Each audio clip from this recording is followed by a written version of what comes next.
Good morning, everyone. I'm standing in the beautiful sukkah that our synagogue built, and I want to thank Lee Vogel for building this magnificent sukkah together with his crew. And starting tonight, we're going to celebrate for 7 days eating in the sukkah, and I invite everyone to come and join us for the davening and for the celebrations that we're going to have and for all the meals that we're going to eat together and the kiddushes in the sukkah and fulfill the mitzvah of eating in a sukkah. And here we come right after Rosh Hashanah and Yom Kippur, and we start celebrating what is known as the time of our rejoicing, the happiest holiday on the Jewish calendar, the holiday of Sukkot. And the question is, why is it such a happy holiday? And why does it follow right after Rosh Hashanah and Yom Kippur? And the answer is very profound. You see, what distinguishes the Jewish nation from all other nations is that we don't put our stock in physical structures. Other nations try to build great edifices, monuments, towers, great shrines to build a testament to their power, to their wealth, to their success. But unfortunately, we know that buildings crumble with time.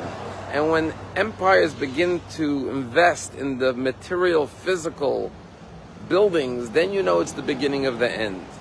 You know, tragically, we've seen 2 terrible hurricanes hit Florida. And besides for the tragic loss of life, we see demolished buildings. Buildings don't stand the test of time.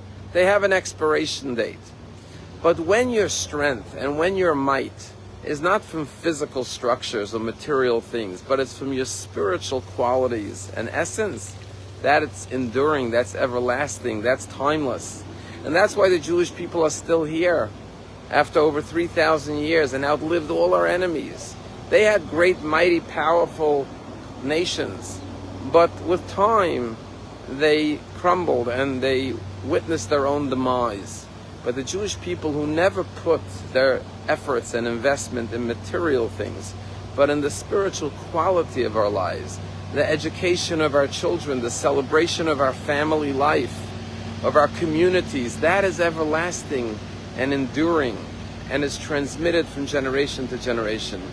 And so the powerful message of Sukkot is, now that we've obtained all the spiritual heights of Rosh Hashanah and Yom Kippur, let's go out into the simple, humble sukkah and remember that it's not the material things in life that bring us real joy.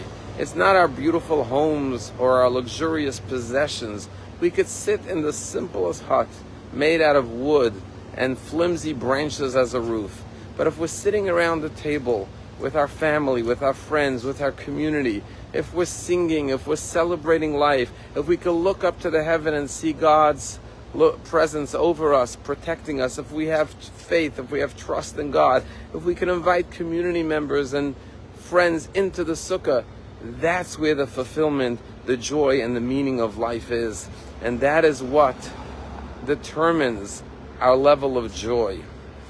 You know, in the early years of America, it was very difficult to be Sabbath observant, because if you didn't work on Shabbat, you were fired on Monday morning if you didn't show up on Saturday.